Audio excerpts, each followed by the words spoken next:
Welcome back. Good afternoon. Welcome back. We are continuing with Dr.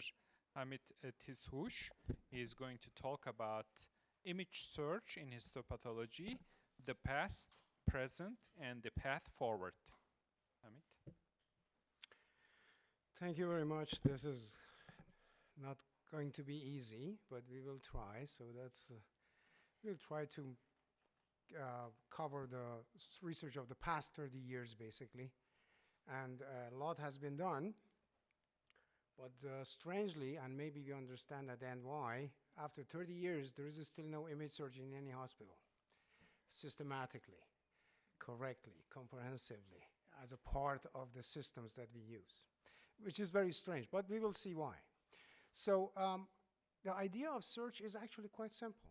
Find similar patients, similar tissues, similar sequences, and then you can infer the same diagnosis, same prognosis.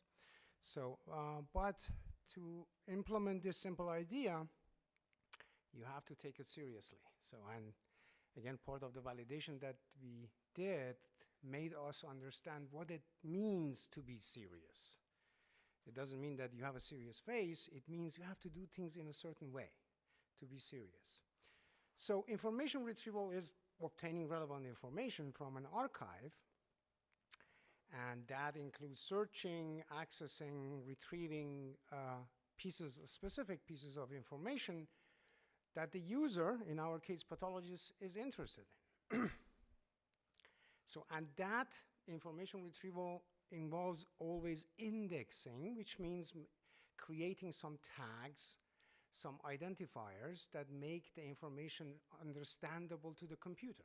So that's indexing is not for the user, is not for the pathologist, is for the computer. So of course, information retrieval is very old, is important. Digital libraries, e-commerce, search, healthcare, academic research, many other fields use information retrieval. The context is important, user preferences are important. And of course, the quality of what you retrieve is important, which is one of the challenges of information retrieval in general and image search in particular. So content-based image retrieval, or CBIR, is one type of information retrieval that searches for image. I usually say just image search. Technically, this is wrong. You have to say content-based image retrieval. I just say image search because using keywords and metadata is not going to help us much. Very limited, or at least. So the search process is something that uses some features from the image: colors, texture, shape, spatial layout, how many cells you have, what shapes they have, the density of cells. All that is the features, characteristics that you use to index and search for images. So how CBIR, the content-based image retrieval or image search works, you extract features, as we said, so color, texture, shapes, and recently D features to index them. And indexing is basically those features in maybe the same format, or you change them a little bit to make them smaller, to make them clearer, to make them less redundant. And then the query or search is you query the image by indexing it. The new image comes, it gets indexed, and then compared against the features of everything else you have in the archive, which means you have to go in and index your archive. You have 6 million whole slide images. You have to index them first to make them searchable. So you have to create some tags, some identifiers, some numbers that computer can easily find them. Could be a massive undertaking. And then you can retrieve. Then you can find the most similar cases. And then if the hypothesis is correct that similar biology is similar, morphology is similar, genomic means similar diagnosis, similar prognosis, then we have a new technology. Of course, content-based image retrieval is used in image search engine, digital assets management, surveillance systems, multimedia, you name it. So it's in many other fields rather than medicine has been implemented. People are using it. People are making money with it, not in medicine. So the medical CBIR aims to assess healthcare professionals, researchers, clinicians, all type of medical images, X-rays, MRI, CT scans, ultrasound images, of course, histopathology data, and more. And we are hoping that those images contain valuable information. It's not really the images, but the associated metadata that are stored with them. Radiology reports, pathology reports. That's the value that somebody, the pathologist, has put in the image.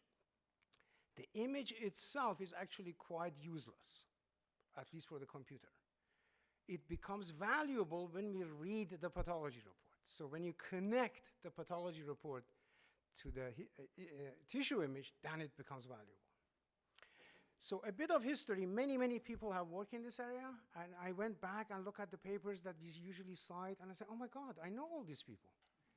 So, and look at it and see what they have done. So we cannot possibly go in all details, and I will not bore you with technical details, but I just want to give you a cross-section after 30 years of image search where we are. So everything starts with gray level, with black and white. This is almost 3 decades ago. And people started looking at tissue images. And interestingly, surprisingly, from today's perspective, they used quite sophisticated machine learning approaches to look at tissue images. We didn't have digital pathology, so to speak, yet, but people start looking at, okay, what happens if I have and I want to search in them? You have to be quite visionary to do that. So, and 2 years later, so people start talking about, okay, let's look at the Gleason factor of prostate and what we can do, how we can search for this. We need appropriate features. The most important question was immediately actually recognized. Amazing from today's perspective. And geometrical structures, of course, were of interest to do that. And people looked at also, the next candidate was, of course, breast cancer. Let's look at the breast cancer cases. 57 captured cases, that's quite large for 2000. And individual nuclei and groups of cell nuclei, again, so this is really the fundamental of recognizing anything in tissue images, was recognized for content-based retrieval of breast cancer biopsy cases. And people start talking about and thinking about, okay, how do we represent this? If I find images, we have to start thinking about user interfaces, how we represent those cases to the pathologists, and so on. So what features do we use? Color histogram, image texture, Fourier coefficient. You cannot publish a paper right now with Fourier transformation and not even wavelet. Forget about it. Nobody will publish it. It's deep feature. Deep learning killed everybody. So, and then looked at effectiveness of the feature. To this day, a relevant question. So it's just amazing. When I went back to look at this paper, I said, so how people thought of this 20 years ago. And you see again and again, you see familiar names and vector representation of tissue image. To this day is still the backbone of image search. So you have to represent the tissue as a vector, small set of numbers, and then you have a chance to index and to find. And you have to look at the similarity measure. How do I measure similarity? So if images become 2 vectors, which is a huge challenge by itself, but then I have to compare 2 vectors, and I'm comparing squamous to adenocarcinoma. So it's very interesting that people start doing that, and people in this paper looked at different distance metrics, distance that are conforming to the biological nature, and they propose a new one. To 2007, again, people were looking at new structures of, let's look at the database, and then we extract features, and then sophisticated machine learning techniques like manifold learning were proposed. Still, we don't have deep learning yet, per se. 2012 has not come yet for the AlexNet to win the ImageNet competition. So, but looking at, okay, so if you have this type of feature and we want to do machine learning approaches, you need go back, revive some of the old-fashioned techniques like principal component analysis, because we need to get the features that are not redundant. Maybe generally in the statistics may be quite common and quite trivial, not in histopathology, not in content-based image retrieval. And so people start looking at other type of features, not just color, not just histogram. Oh, we had scale variant features, we had SIFT, and we have SURF, and we have many other things that people used. And Amazon was using them to recognize book covers and all that. Again, a lot of success in non-medical fields. And people start looking at individual structures in the tissue images. So can we grab individual structures with a scale invariant features? So scale invariant is a problem. Rotation invariant is a problem. To this day, deep learning has not solved the problem of rotation invariance.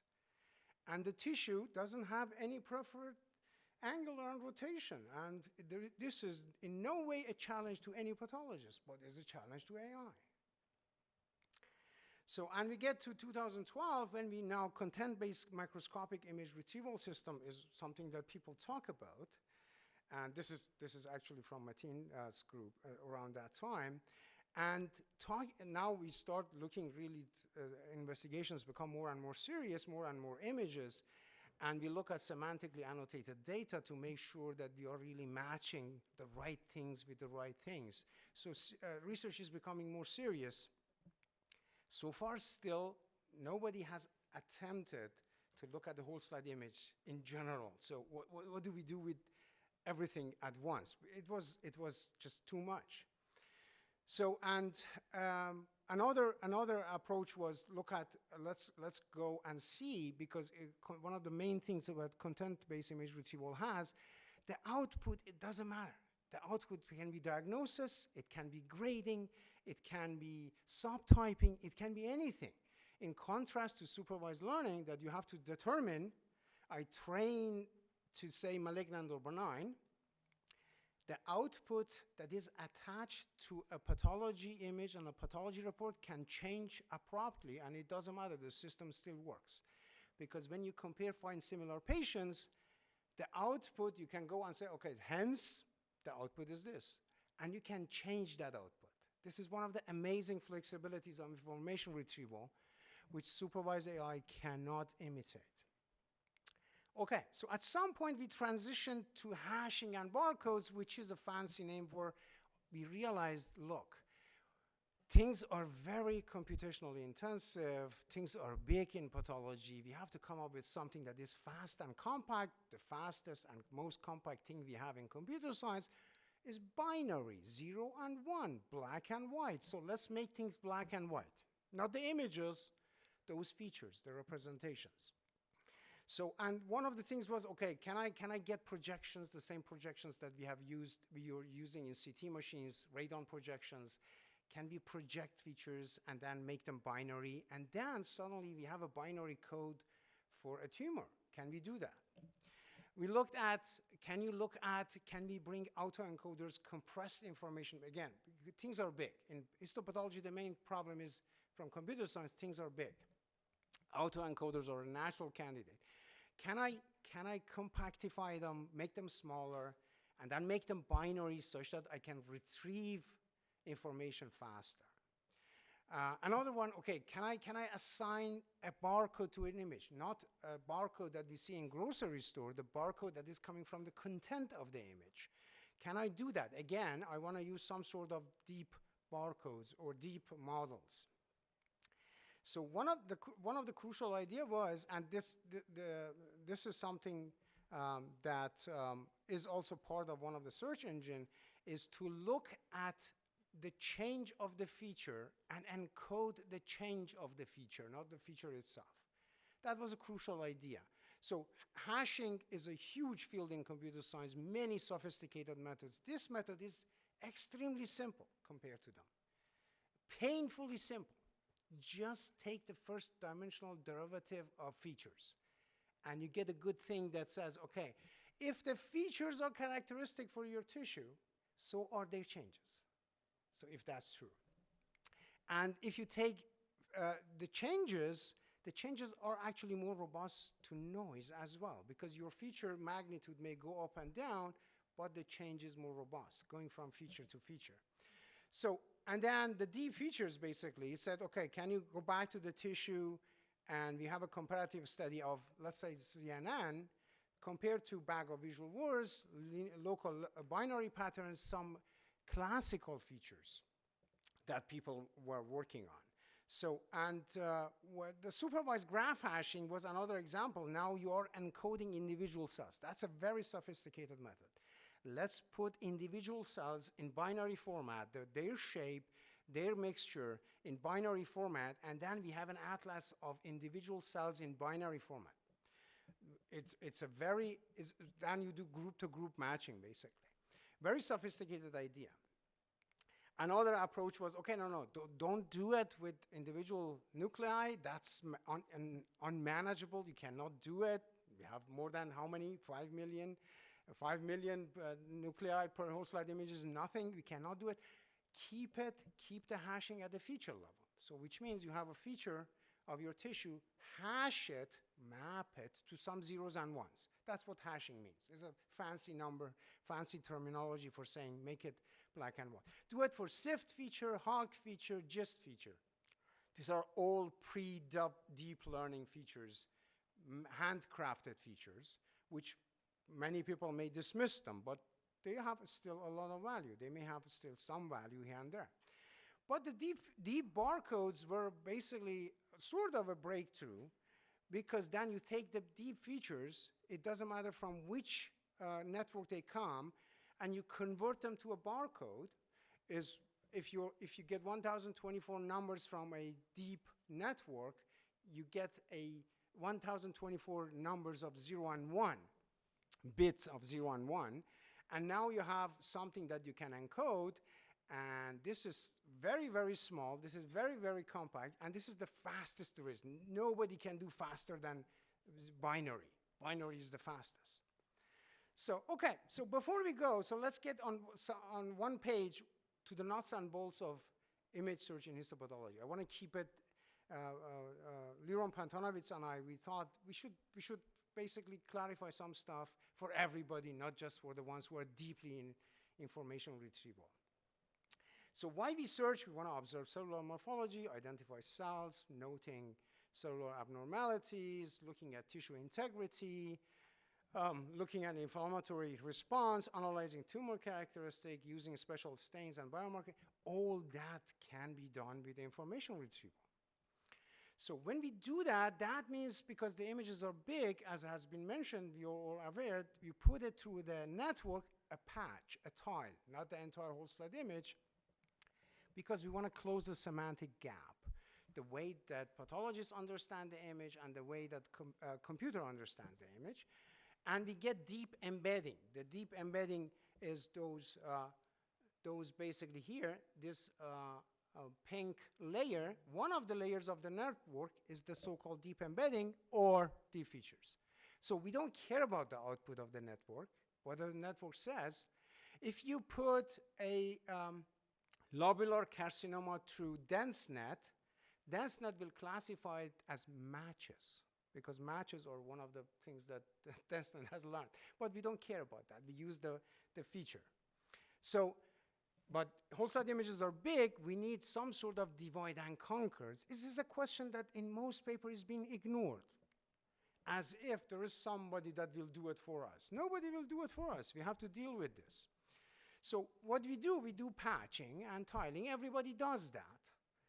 And then the question is, do you want to use all of them? So 100,000 by 100,000 pixels, as Muhammad was saying. So you want to process all patches? So do you have discount from some cloud provider? How do you want to do this? So we do divide and conquer in computer science generally because we divide, we conquer, and then we combine to have a solution. For example, sorting a list of numbers, you recursively divide the list in half and then sort the smallest manageable list, and then you combine. CNNs, you repeatedly apply subsequent convolution and pooling. That's divide. That's the way. That's why we have deep learning, because we figured out a way to divide. And then the conquer is fully connected layers, the MLP that was not working back in the 70s and 80s. And then the last classification layer. So the divide, conquer, combine. Any difficult problem you can touch, try to recognize these three stages. It's characteristic. You cannot, And many people just skip the divide because it makes the job a lot easier. And of course, in search, we have also, so you have to divide the whole slide image in many patches and select some of the patches. Select how. And then you get the patch features and you encode the features and then you can just compare. So again, divide, conquer, combine. So if I have 1 million numbers that I want to sort, so I divide them, cut in half, cut in half, cut in half, cut in half, until I get to a small problem that is manageable. One number. I can sort one number. One number is sorted by itself. I don't need anything. So you have to divide to get to the base case. And then you conquer. So now I can, if I compare 8 and 4, that's an easy problem. 8 and 4. So, and then I can conquer, and then I can combine. Becomes a lot easier. So I can sort the list. Now, we don't have if you have 100,000 by 100,000 times 3 channels, and we are not just sorting, we want to identify cancer. The problem is an order of magnitude more difficult than sorting. So we cannot skip divide. How do we divide? You can do subsetting. So you just get one big, large part of the whole slide image. So this is the cancer. Why? If you have only one primary diagnosis, maybe you can do it. So, or you get a set of patches somehow that represent something. So, okay, how do we do this? If I patch and then I divide, that has to be unsupervised, biopsy independent, diagnostically inclusive, efficient. Then I have the patches, I can send them through some network, conquer them by getting some features, and then I have to combine them. Somehow I have to make it smaller because we have storage problem. We cannot just, one of the main problem, maybe journals do not ask you that, but the administrations of hospital will ask you that. How much additional storage do you need? So that's one of the obstacles that we have to overcome to deploy. So why do we need the divide? Well, you cannot do random patch sampling because that's not reliable. You will miss something. You cannot do random. So you cannot do subsetting because that's supervised. You have to train something. You have to annotate. You need annotations, subject to variability, all that, all those problems. We cannot do that. And it will be just for breast, just for prostate, just for my hospital. We cannot do that. It has to be unsupervised. Or you say, no, I process everything. Well, again, I don't know. Are you working at Google or Amazon or Microsoft? So who will pay for this? That's one of the reasons that in our validation we removed Smiley, proposed by colleagues from Google, because they process everything. Wow, we cannot afford to process everything. We have to make a selection and then process the selection. So that selection, the divide of the tissue, for many purposes, not just for search. People are skipping that. Even for classification, even for prediction. So even for grading, even for staging, you have to work with a subset. Just look into the details of the papers that you read. Where is the divide? Are you expecting that I subscribe to Google Cloud? Google is a fantastic company, but I don't have money to pay them for 1 million whole slide images.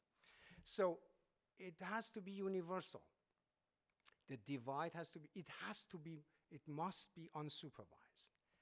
It has to be independent of the tissue size and type and shape.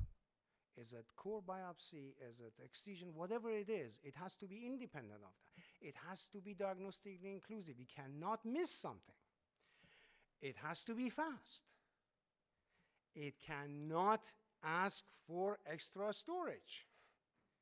The last one is a very unpopular topic for academic researchers. You cannot publish papers and say, we save storage. What? Who cares? Just buy more SSDs. Who pays for it? So it's an undertaking that if you're genuinely interested in deploying AI, it's a matter. We have to solve this. We have to address this. So you have your whole slide image. You do your patching, your divide. You have a network. Any network may do pre-trained, regular CNN, vision transformer, foundation model. You get your index. You can create your atlas or you can create your archive, your index archive, and you can connect it to your database of additional information. So you can start doing information retrieval. So if I have an image and I send it to an image search, and the image search gives me back 3 similar patients, those patients come with a lot of additional information. That's what matters for information retrieval. That's where information retrieval cannot be beaten by any other technology because it's self-explanatory. It brings the information, say, I'm saying it is lobular carcinoma because I found 5 patients and they are like this and we treated them like that. That's evidence-based medicine. Doesn't need additional explanation. It's based on whatever the pathologist has done in the past. So if the pathologist is looking at this image, the other information is coming from others. So that's sort of virtual computational consultation. And your colleagues are not even there.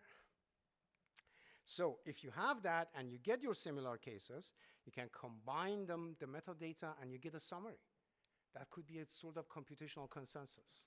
Now LLMs can be useful because summarization and aggregation, that's what they can do, not subject to hallucination, not subject to distortion. So how do we measure the search accuracy? The query comes, we search, we find cases, let's say we have 2 classes, red and green, and we sort them based on distance. The distance based between those feature vectors. So, okay, so then somebody says, okay, I will look at the top 5, right? I will look at the top 5 matches. If I want to show, I cannot look at top 1,000 because I want to show something to the pathologist. I cannot overwhelm the pathologist by showing top 100. So if I say this is adenocarcinoma and the pathologist says why, I want to show top 3. So top 3 and top 5 is the max you can do because if the pathologist asks for evidence, the evidence has to be manageable. So if I look at the top 5 and I look at top N accuracy based on computer vision, the class is green and you are correct because the first one is green. But if I look at the majority of top 5, the majority is red and you are wrong. So the computer vision community makes it simple. It's if I retrieve 10 and one of them is correct, I'm correct. No. In medicine, you are correct if the majority of things that you do is correct. So it's tough measurement of accuracy, very conservative. If you get top 100, at least 51 of them have to be correct for you to say you are correct. So, and of course you can use precision and recall, but F1 score, macro average of F1 score is probably one of the most reliable things we can do. So we did a large scale validation of search engines and we have done, it took us 7 months to do it. The paper is under review. The preprint is available to the public. So you need some requirements. You need high quality data. You need diverse population. You need multimodal data. You need fast search algorithm, low demand for indexing storage, robustness, and so on, user-friendly interface. So we looked at several recent ones. We could not go back, look at the past 30 years. We look at the recent ones, deep learning, whole slide images, things like that. And we looked at, okay, which one of them has divide? For Smiley didn't have a divide, so we removed the Smiley and said, well, Smiley doesn't have a divide. We cannot look at it. Most of them, all of them, for Concord, they use the features. Okay, good. So we can use this network or that network. That's not the point of fighting and discussing.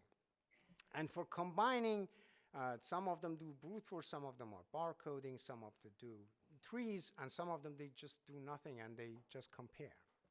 So again, we removed Smiley because it doesn't have divide. I personally do not take any method that does not have divide seriously. They may get citation, and they will get citation. I do not take them seriously because how should I use it? How should I test it? I cannot go and ask for resources to deploy it in the hospital. So bag of visual words, very old method, so really has a unique divide, is not explored properly. It needs customization, but it has a lot of potential. Maybe we'll look at the bag of visual words again with deep features. Utixel is one that I have been involved with. It has a unique divide that is called Mosaic. You can use any network for it. It uses binary encoding, but it needs customization. and it's a commercial product. Not that the commercial product is a bad thing. I'm not involved with the commercial side of it, but not that it's a bad thing, but I want my freedom as a researcher to do whatever I want. So SISH is too complex, uses eutexyl indexing, that means no innovation, slow, uses an obsolete data structure, needs excessive storage. And so when we say this is eutexyl's encoding and indexing, indexing is the backbone of every search engine. The tissue, the whole slide image comes in, gets patched, gets clustered, you get a mosaic. So on average, eutexyl get 80 patches. On average, gets 80 patches to represent the whole slide image. And that goes through DenseNet, which you can replace with any network, barcode, and you have a set of barcode, bunch of barcode. So, and people came and added autoencoder and a code book, and they called it SISH. The eutexyl people have difficulty for that. That's an academic discussion, okay, whatever. But if you want to propose a new search engine, can you please come up with a new divide and conquer? Because we need that. We desperately need that. And eutexyl authors have written comments on it.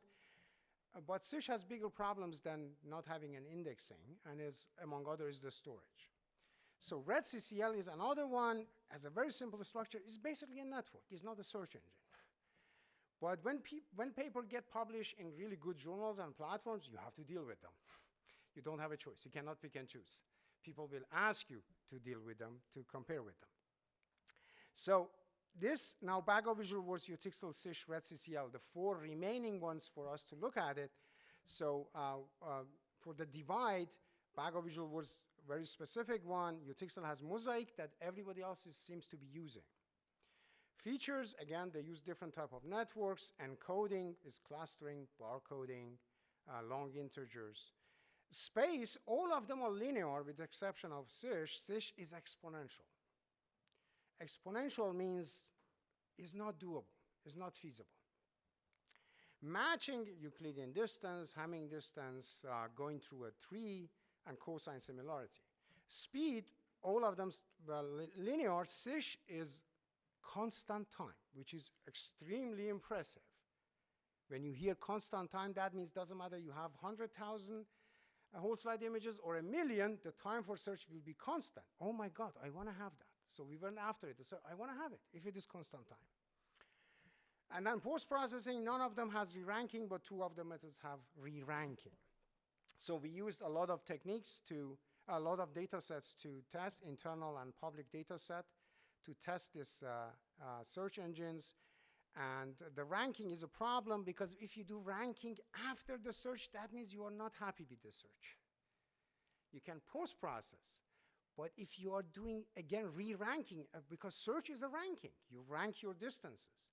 If you rank additionally after your retrieval is done, that means you are not happy with your, go and optimize your search engine. Do not introduce post-processing. So, and when you do ranking, that means you cannot perform really patient WSI matching because you rank patches. And when you rank patches, you may lose the overview of whole slide image to whole slide image comparison.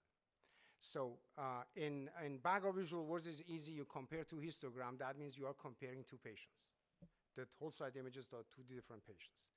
In eutexyl is easy because you compare a mosaic of one patient with mosaic of another patient. Again, you can do tissue to tissue comparison. In SISH and RedCCL, you cannot do that. At least you cannot guarantee it that you can do it because you do additional ranking of individual patches, so you break down that patch selection, and then you may get good numbers for classification, but you will lose your capability of comparing tissue to tissue. That's something we cannot let go. So think about digital twin. Do we have something like digital siblings? Do we want to do that? I want to have the capability to compare WSI to WSI. We looked at top 1 accuracy. eutexyl was the best. We looked at majority of top 3 accuracy. eutexyl was the best. Again, disclosing I'm one of the inventors of eutexyl, and I was just telling Metin that I let this part to be done by 3 other colleagues, and somebody came and double-checked our results, not just somehow implicitly you say my method is the best because I'm a handsome guy. So you have to make sure that when you do, things are verifiable and reproducible for everybody. Majority of top 5, again, Utixel was the best. So if you look at it, and we also looked at the indexing and search time, when you look at the search time, Bag of Visual Words, one histogram was even slower as Utixel because Utixel uses binary information. But RedCCL and SISH were very slow, 2.5 minutes with powerful GPU, 2.5 minutes per WSI. Whereas Utixel was 12 seconds. But SISH has been published with the title Fast and Scalable. So, but yes, if you just search and somebody else indexes for you, which is an additional problem. But failure is also a problem. We saw that Bag of Visual Words and Utixel fail in a few cases. One of the things that nobody reports, how many times you fail. If I give you a patient, are you always successful? Or sometimes you fail? Because I have to know the principle of graceful degradation in computer science. If you fail, fail in a way that you do not cause any issue for people. So, and RedCCL failed in 37 times, SISH failed in 182 times. Part of it is, again, because of that ranking that they add to accuracy, because sometimes they remove all patches and nothing remains, the algorithm collapses. So indexing storage, it's one of my favorite topics. So how much additional storage do you need to do your search and retrieval? How much additional do you need? So, we measure that, how much additional overhead you need per WSI. For Bag of Visual Words, 0.03 kilobyte.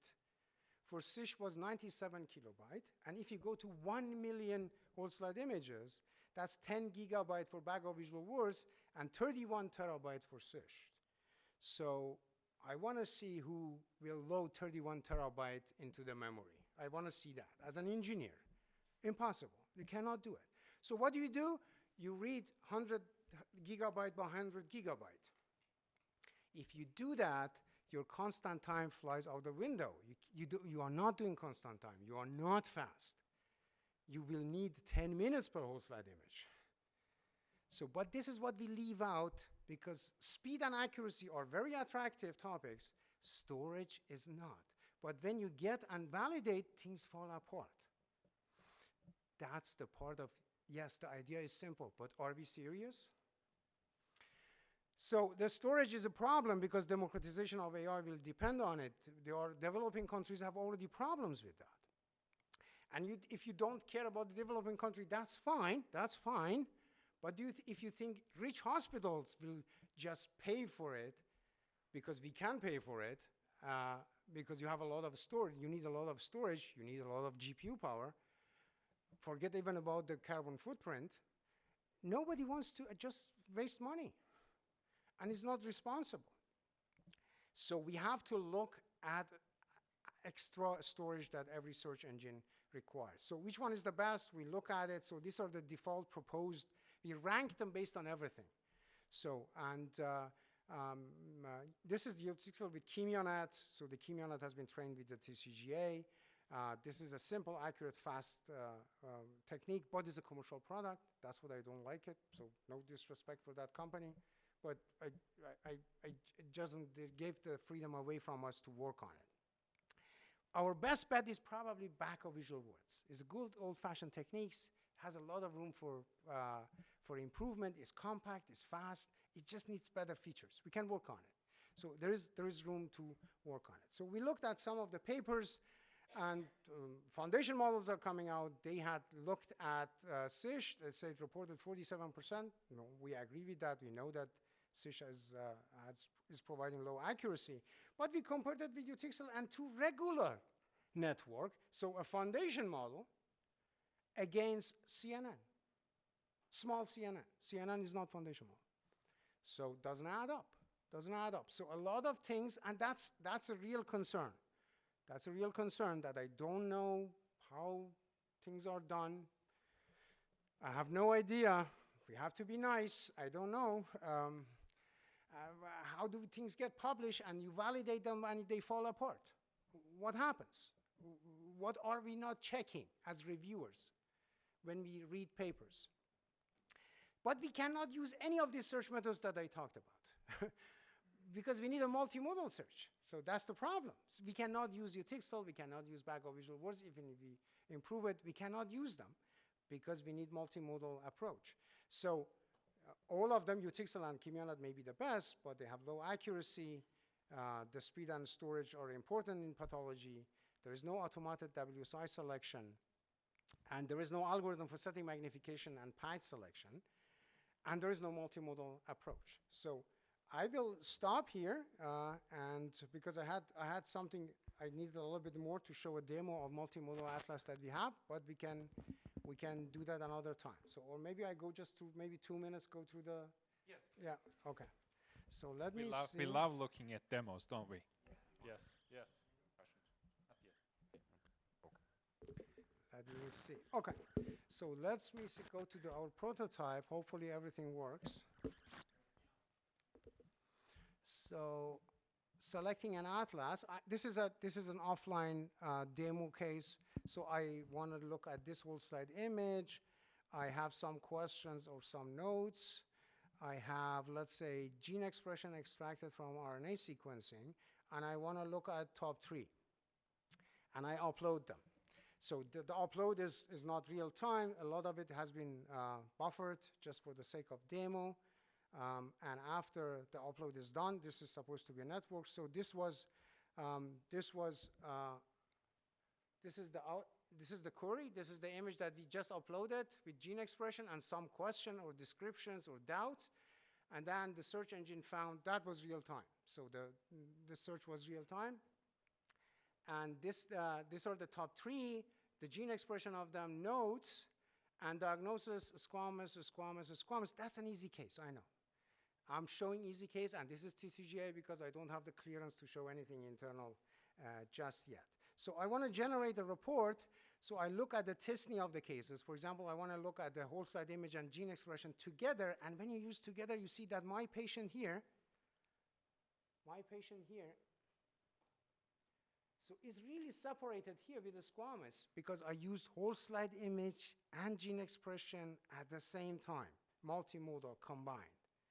So it becomes relatively easy. I know, lung cancer is an easy case. So I do that, and then I go back. I save this, what I want to do. I do add visualization, show me, so this was my image. If this was my image, which part did you find in other patients that was similar to my patient? And so on, and other things, and I just say, okay, generate the report, and then we generate the report. We can, let's say, give a patient ID here, and this is the the top 20 gene expressions that are common between those things, and the majority both saying this is a squamous cell carcinoma, and LLM is giving us a summary of those reports. So if I go back, so I had 3 reports of retrieved cases. We combine them into one and say, okay, this is the description probably of your patient, and you can save and exit, and hopefully a report is generated. So, and that's the report. This is very rudimentary at this stage, just showing you the principle. Thank you so much. I appreciate that.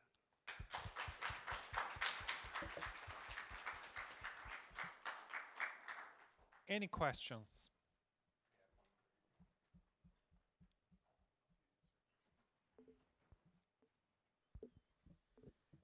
Dibson Gondem, University of Louisville. Thank you so much for this lecture.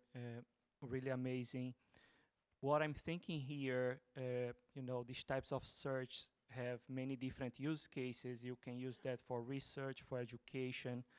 But I'm thinking particular about the clinical use case. And as a pathologist, one of the things that I wanted was whenever I would come across a unusual tumor, to find instances of this unusual tumor in a clinical database that has thousands and thousands, maybe 100,000 of different diagnoses. Do you know if anyone has ever tested these systems in this specific setting, a setting that you have a large database with many different types of diagnoses, and we are looking for a rare instance? I would say that this is the use case that people would be looking for? Actually, one of the test cases that we have, that's why the accuracy of all these search engines is low, was our breast cancer data with 16 subtypes. Most of them very rare. We have 2-3 patients a year at Mayo. So, and you can look up at one of the papers that we did with WHO published in Modern Pathology. We look at 38 subtypes, and we showed that even the rare cases, and that's the beauty of information retrieval in general, you do not need, it doesn't matter that you have imbalance. If you have good arrangement, you can find the rare cases because it is not trained for that. It looks for similarity. It's different. But principally is one, I would say generally is one of the strength point of information retrieval for any method. And it can be done. The only condition is you need good features. So, which is, now everybody says, either you train for your own atlas, and in that Modern Pathology paper we did that, or you have a gigantic all-purpose model, foundation model that is really good. Then it should work.